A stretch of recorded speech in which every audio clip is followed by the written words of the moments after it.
Bonjour à tous et bienvenue sur la page de Costel.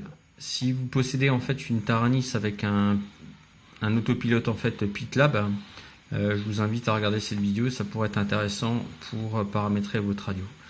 Donc il faut savoir que sur le PitLab il y a plusieurs modes de vol.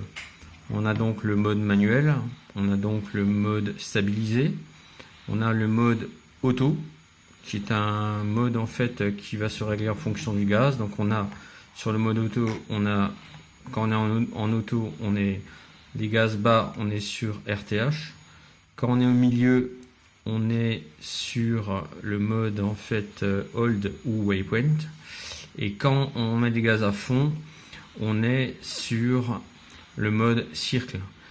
Le problème, c'est que si on utilise plusieurs autopilotes, on peut vite se mélanger les pinceaux et avoir des gros soucis en vol.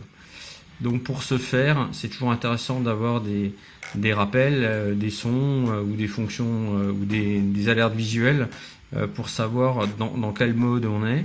Surtout quand ça commence à se passer un petit peu moins bien que prévu et qu'il faut basculer en RTH et que finalement on se retrouve à faire ça en RTH alors qu'on n'est pas du tout en RTH. Voilà. Donc l'idée de cette vidéo, c'est de vous présenter ce que j'ai fait sur ma Taranis pour le PitLab, justement pour éviter de se mélanger les pinceaux. Alors, on va mettre en route. Alors, juste avant que je commence, donc chez moi, j'ai mis donc mes modes de vol ici. Donc, j'ai un inter en fait pour les modes de vol, tout simplement. Donc, on y va.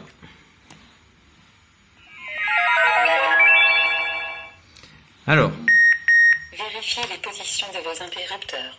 Mode manuel activé. Donc voilà, là on est en mode manuel, d'accord, sur le PitLab. Donc il y a bien marqué manu ici et j'ai mon interrupteur ici. Donc je suis bien en mode manuel.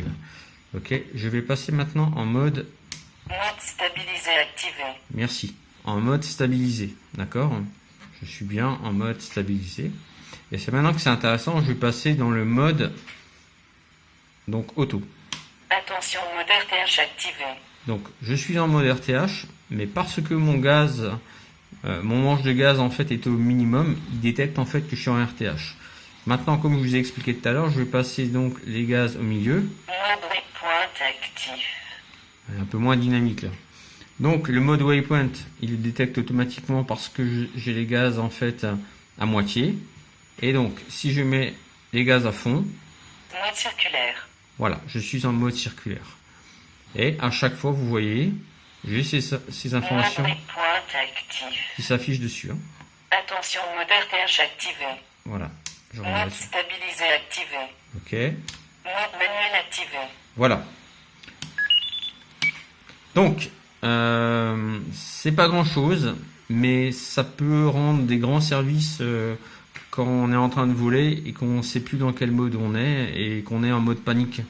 Voilà. Donc, je vous invite à regarder un petit peu comment j'ai fait pour paramétrer ces fonctions. Donc voilà, je suis sur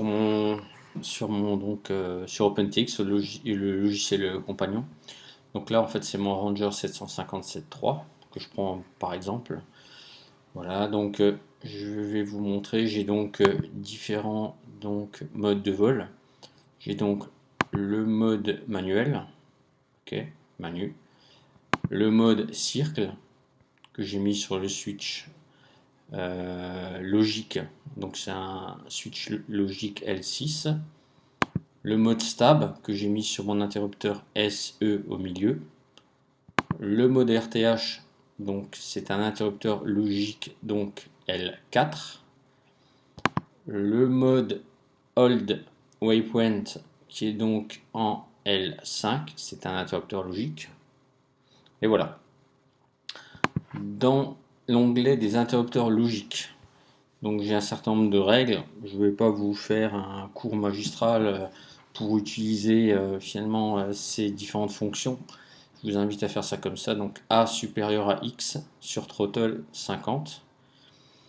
Ensuite A inférieur à X, throttle moins 50. Exclusif throttle 51. Et ensuite vous mettez ça dedans. Donc L1, L2, L3. Au niveau des fonctions spéciales, donc quand j'ai donc Ça me permet de jouer un son. Donc quand j'ai donc FM0, donc le mode de vol manuel, je joue donc le son mode manuel. Quand je suis donc en mode de vol 2, je joue le son stabilisé. Quand je suis en mode 1, je joue le mode circle, etc., etc., etc., etc. Voilà. De toute façon, je vais vous mettre en fait dans la description le lien pour télécharger ce modèle pour que vous puissiez, si vous le désirez, faire des tests vous-même par rapport au paramétrage du PitLab. Voilà. La Tarani, c'est une radio très complète. Je vous invite à visiter une excellente page qui est donc la chaîne YouTube de Lapin Fou qui explique très précisément les fonctions avancées d'une Taranis. Dans la description de cette vidéo, vous trouverez tous les liens et informations par rapport à ce tutoriel. Voilà, cette vidéo est maintenant terminée. Je vous remercie de l'avoir visualisée. Si vous avez des commentaires, n'hésitez pas à me laisser des commentaires si vous avez des questions. Et le petit pouce est toujours apprécié. À bientôt. Bye.